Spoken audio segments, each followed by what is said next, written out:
I read a lot since middle school. I was infected by a very permanent teacher into reading. So I was, and again, this is fate. I was sitting in my oceanography class, and there's this guy next to me. We kind of shoot the breeze all the time. And then one day he wore something that I said, man, that's a good looking jacket. Where'd you buy it? He goes, I didn't buy it. I earned it. It was a flight jacket. And he told me, I'm a PJ.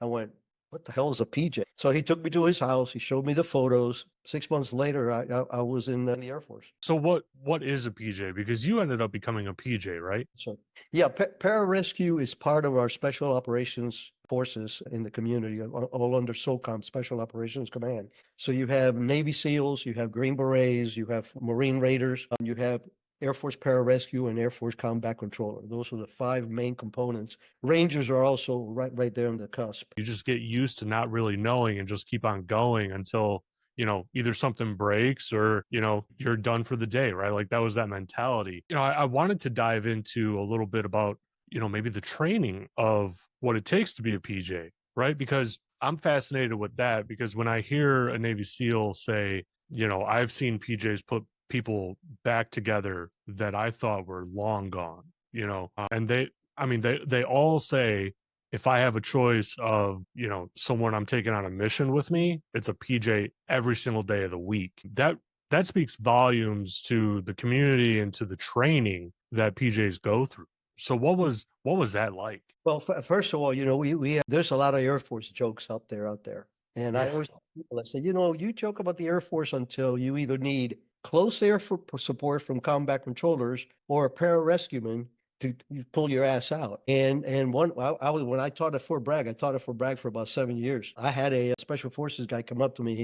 He says, sir, don't take this wrong, but we hate seeing you because when we see you, that means we're really screwed up, that we're banged up. Yeah, so it was kind of cool, but there was no purpose to it. It was training for training's sake. I wasn't making a difference, and I wanted to make a difference. I was making a difference in the in the paramedic side of stuff, but that's very different. And there's some very traumatic things. There's a couple of them in the book that I still, wake up at night sometimes thinking about those. So I applied to the agency in 74. They came back with a real nice letter that said basically, sorry, we're not hiring, we're firing. But then in 1980, I applied again, and this time they brought me in on contract as a paramedic to work with our Special Activities Division ground branch, which is the CIA's Special Forces, for lack of a better word. Everybody in SAD are either, well, we've talked about Navy SEALs, Cyber Pararescue, blah, blah, blah, blah, blah. And then Ronald Reagan came in, and when he came in, the first thing he did was declare war on communism, especially in Latin America.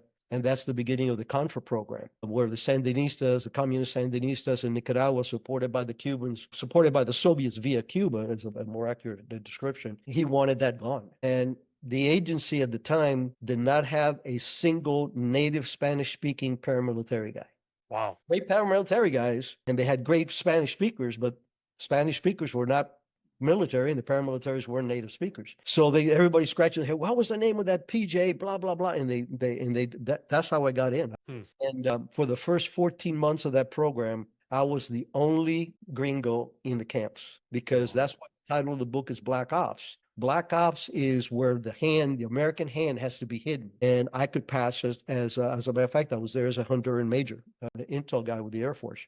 That was my cover. So people tell me, I said, you did 3 years sleeping in a jungle hammock. I said, I never woke up in the morning and said, oh man, I'm still here. No, it was the best. I mean, I had some fantastic jobs, but for me, that was probably the most enjoyable. And now that I have time for introspection, I realized that the reason was, I lost everything. My parents, I lost my country, I lost my horse, I lost everything at the age of 10 to this monster. And now at the age of 30, I'm not only a CIA guy, but I'm a CIA guy helping these guys fight that same monster. So the job satisfaction was incredible for me during that period. So that one, it's also, there was no attrition in the sense of somebody quitting, but there was attrition of people not getting certified. In my class, which was a good sized class, we had 2 people that didn't make it, period. They were offered lateral jobs into admin or something like that. And 2 that made it on probation.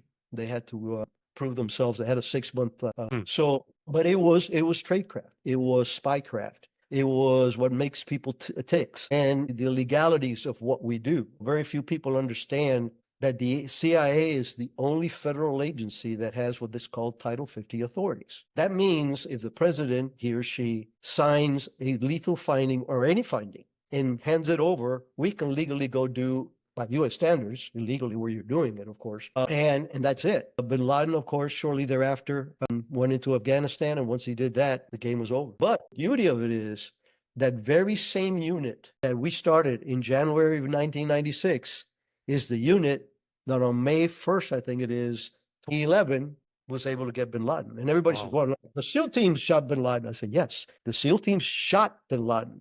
But it was that unit in CIA, that task force in CIA that finally tracked him down, pinpointed it, verified to the point that the administration, this administration, agreed that it was worth going. And back to Title 50, those SEAL team guys were under title, they were actually detail lead to the agency because they were not doing this in Afghanistan, they were doing this in Pakistan, and that's an act of war. So that needed Title 50 authorities and the signatures of the president. And so technically, and we had guys on the ground with them, but not only was CIA the one that pinpointed and finally found them, the SEAL team that did a fantastic job, don't get me wrong, I have nothing but admiration for those guys, were under our auspices for the legalities of it. Yeah, I remember, from different sources, right? SEALs that were there and whatnot. They were talking about, their plan to like get out. What if this thing went completely sideways and Pakistan was alerted and somehow reacted before they could finish their mission and get away, right? And they were talking,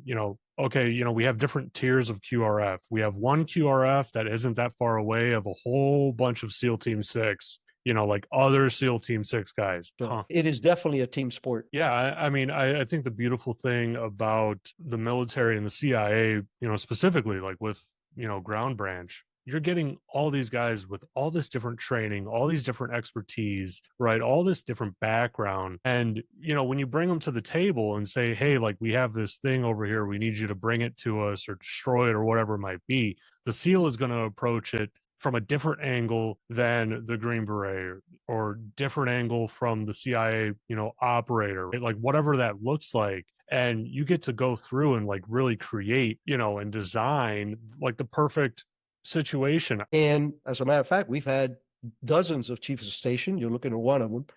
That was a paramilitary guy. We even had a DDO that was a paramilitary officer. The tables were changed with time, but yeah, that's the uniqueness of special activities. It's now a special activities center. In my time, it was SAD, that Special Activities Division.